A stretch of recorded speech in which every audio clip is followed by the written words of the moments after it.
चलतु आज अटा चकुली करवा एई गिनारे मु 2 गिना अटा नहीं ता धरे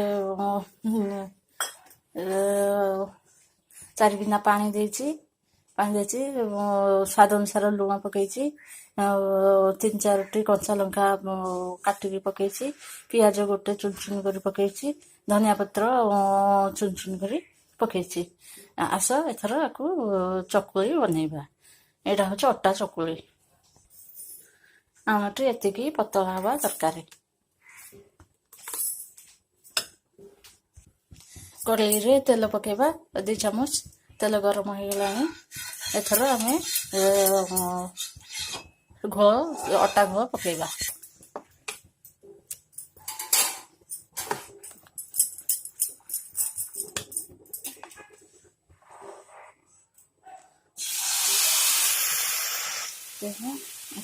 बुले दबा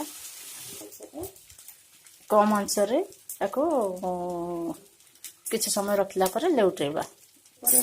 आसिले ऊपरटा धीरे धीरे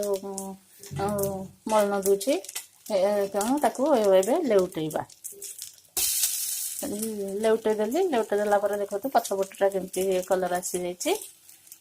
आम सोरिष तेल देती आपण मैंने रिफाइन तेल भी करें आपको उपवास जो व्रत हरिकार करें किंतु पियाज पकेबे ना साधा रे अटा चकुली करके खाईपारे एमती टे दबे दबा लुआ कड़ी कार दबे दबा पछपट हो आसो एथर लौटेबा ହେଇନି ଆଉ ଟିକେ ହବ ଆଉ ଟିକେ ତେଲ ବୁଲେଇବା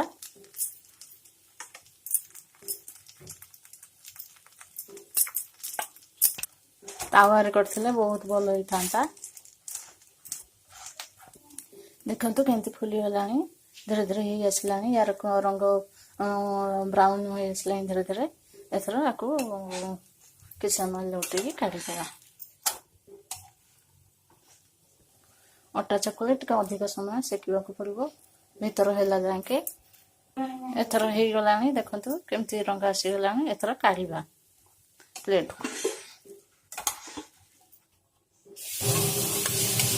देखो आपको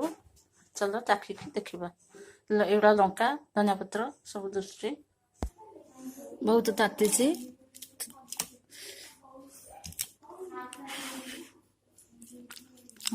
बढ़िया आपन खातु मो चैनल को सब्सक्राइब करूँ बेल आइकन दबातु लाइक करूँ।